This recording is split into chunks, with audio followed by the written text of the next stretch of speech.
Imagine a world where powerful nations finally stand up to oppression, where the cries for justice in Palestine are no longer ignored. For decades, the Palestinian people have endured occupation, displacement, and violence, while leaders like Benjamin Netanyahu dismiss their right to exist. But now, a seismic shift is happening, one that could change everything. On May 13, 2025, France's Foreign Minister, Jean-Noël Barrot, dropped a bombshell in the French National Assembly. He declared that France will recognize the State of Palestine, and no one, not Israel, not Netanyahu, will dictate their decision. This isn't just a statement. It's a direct challenge to Israel's grip on global diplomacy. Barrot didn't mince words. He called out Israel's reliance on brutal force in Gaza, urging them to abandon violence and embrace diplomacy. For those of us who've watched Netanyahu's government defy peace at every turn, this feels like a long overdue reckoning. Let's be clear, Netanyahu's Israel thrives on control.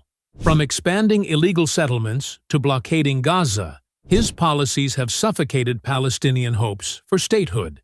He's rejected the two-state solution, claiming Palestine isn't a real partner for peace. But France's announcement exposes that lie.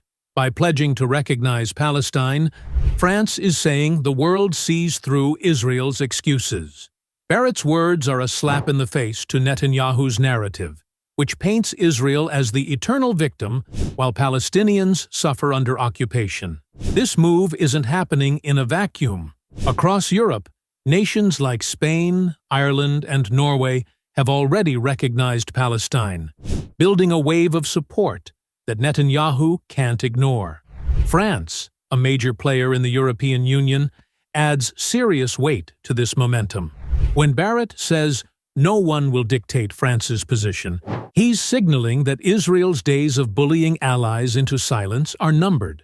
The global tide is turning, and Netanyahu's defiance is starting to look like desperation. Now, let's talk about Gaza. Barrot didn't just promise recognition, he called for an end to Israel's brutal tactics there. We all know what he's referring to: the relentless bombings, the humanitarian crisis, the images of families torn apart. Israel's actions in Gaza aren't defense, they're a calculated effort to crush Palestinian resistance. France's demand for diplomacy over force is a direct condemnation of Netanyahu's war machine. It's a reminder that the world is watching, and the excuses for violence are wearing thin. For Palestinians, this is a beacon of hope. Recognition by a powerhouse like France legitimizes their struggle on the global stage. It's a step toward dismantling the system that's kept them stateless for generations. But don't expect Netanyahu to take this lying down.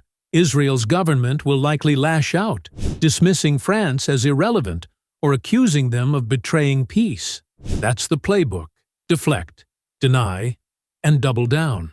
But the more nations like France stand firm, the harder it is for Israel to spin the narrative. So, what does this mean for us?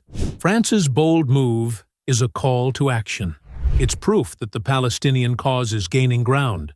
But the fight isn't over.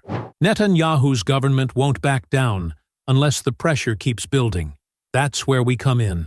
Share this news. Amplify Palestinian voices. Call out Israel's actions wherever you see them. Every post, every conversation, every moment we refuse to stay silent brings us closer to justice. France has drawn a line in the sand, and it's time for the world to choose a side. Will we stand with Palestine's right to exist, or let Netanyahu's vision of endless occupation prevail? The answer is clear. Let's keep pushing, keep speaking, keep fighting.